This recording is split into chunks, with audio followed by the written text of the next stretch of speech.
Hey, what's up guys? Happy New Year! This New Year, I celebrated by going back to my hometown, Chongqing, China, and had a crazy overnight party with all my friends.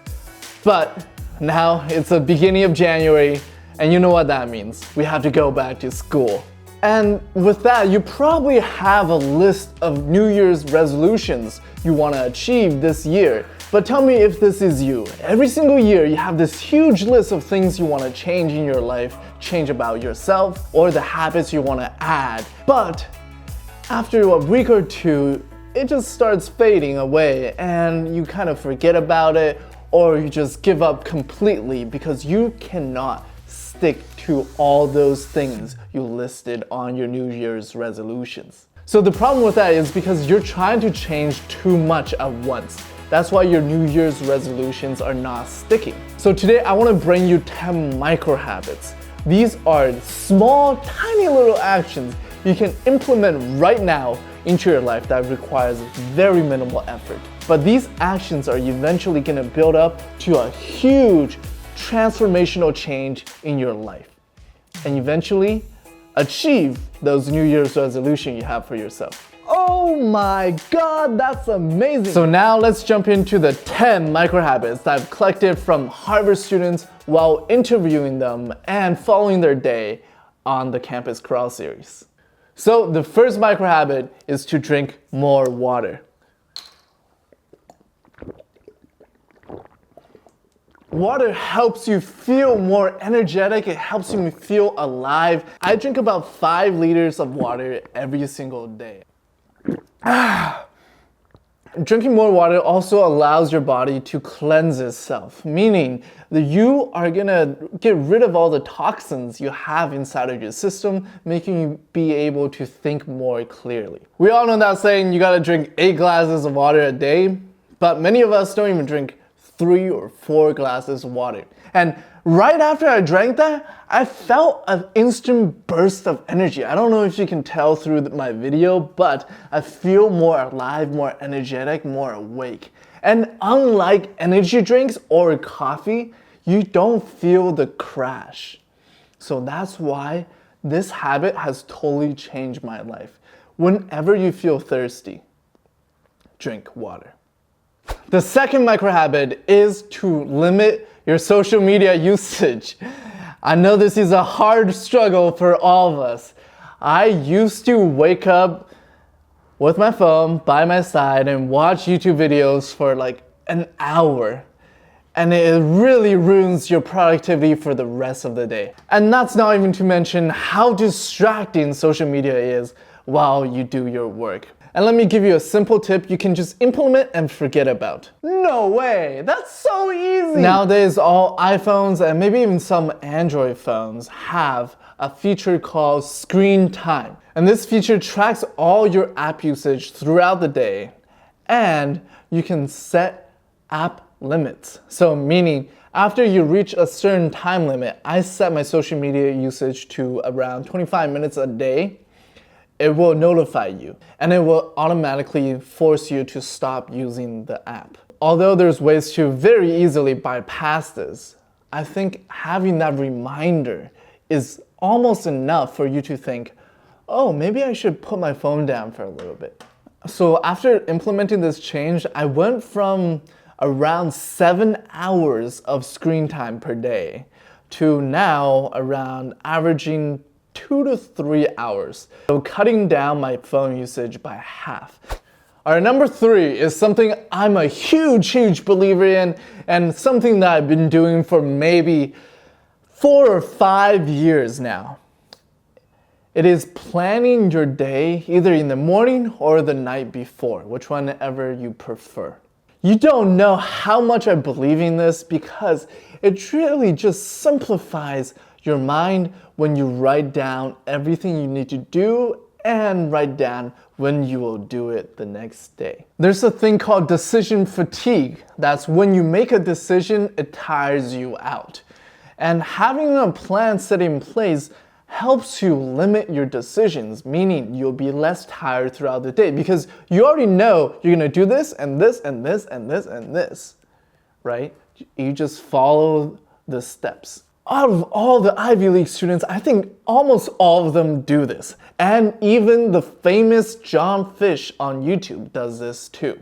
Planning your morning really helps you set the tone for the rest of the day to tackle it with full force and be fully effective. Now there's short-term planning, which is planning your day, but then there's also long-term planning, which is planning your year or planning your semester. This is a habit that I personally do and many Harvard University students I've talked to do as well. And I've seen in their calendars they do this. So at the beginning of every single semester, they input all their course schedules and important assignments and test dates into the calendar of their choice. Usually, I think it's Google Calendar. The key here is not just the courses, but the important test dates and the assignment dates, because it helps you think ahead and know which weeks are gonna be really, really stressful for you, so you can study a little bit ahead of time to reduce that amount of stress. But personally for me, I'm so lazy because going through the 6-7 courses that I have, all the syllabuses, and entering that manually into my phone and into my calendar is so much work. I hate it. That's why I'm so excited to tell you about today's sponsor called Silla Buddy. And I use them at the beginning of every single semester after I found about them. They save me maybe 2 or 3 hours of work. All you need to do is take your syllabuses and upload it to the website. And the website will automatically take all the information in the syllabus, including important test dates, assignment dates, and the class schedule. Then Silla Buddy will output a calendar file with all those important dates that you can directly just import into your Google Calendar. And all of your courses and your important assignment dates and test dates will show up in your calendar without you having to manually input every single class. Oh my God, that is so simple to use. This will save you so much time this semester. You can check out Silla Buddy by using the link in my description below. This app is completely free. There's no catch. You can just click the link, upload your syllabuses, and input those dates into your calendar. I don't know why you wouldn't use them. Just try it out, see if it works for you. I'm honestly so excited they decided to sponsor this video because I use them. So check them out. Link in description. We've all heard our mom tell us to clean your room, but she has never told us to clean something that we use every single day, and that's our computer.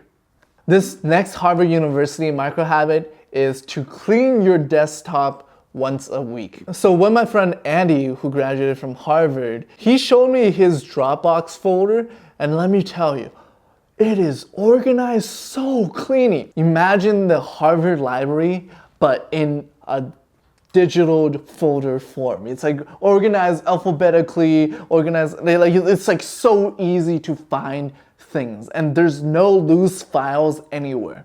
Oh my God, that's so clean, what? And I've started doing that in my own life maybe a year ago. I think it's really helped me feel less stressed when I use my computer. When your room is cluttered, your mind is cluttered.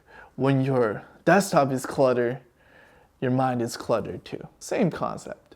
This is a Harvard University student's secret that many of you probably gloss over. It's the fact that they can study a lot less but still get good grades. And the reason is because they go to class, 1, but 2, they actually take notes in class. This is a micro habit because let me tell you a secret.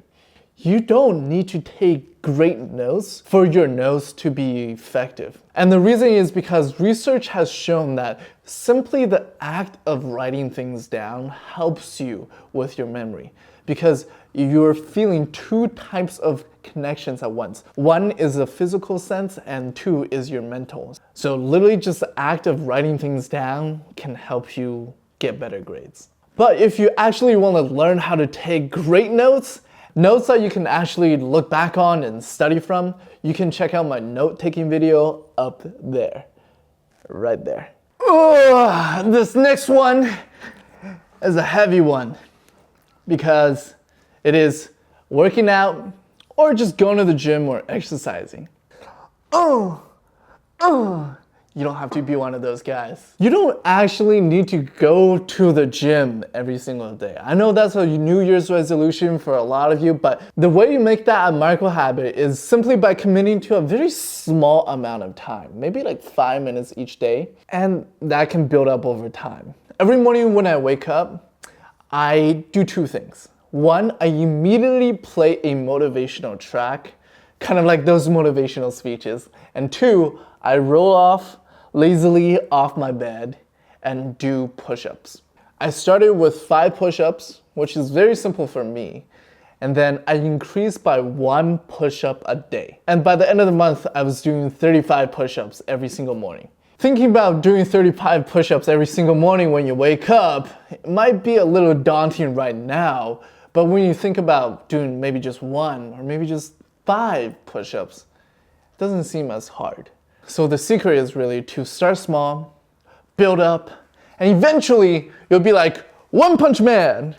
100 setups, 100 push-ups, 100 squats, and 10 kilometers every single day. I'm still working towards that. All right, this is probably the easiest habit of all, and you are gonna love it. Taking a nap. No way that's gonna help me, it's too easy. Let me tell you, sleeping can actually increase your productivity.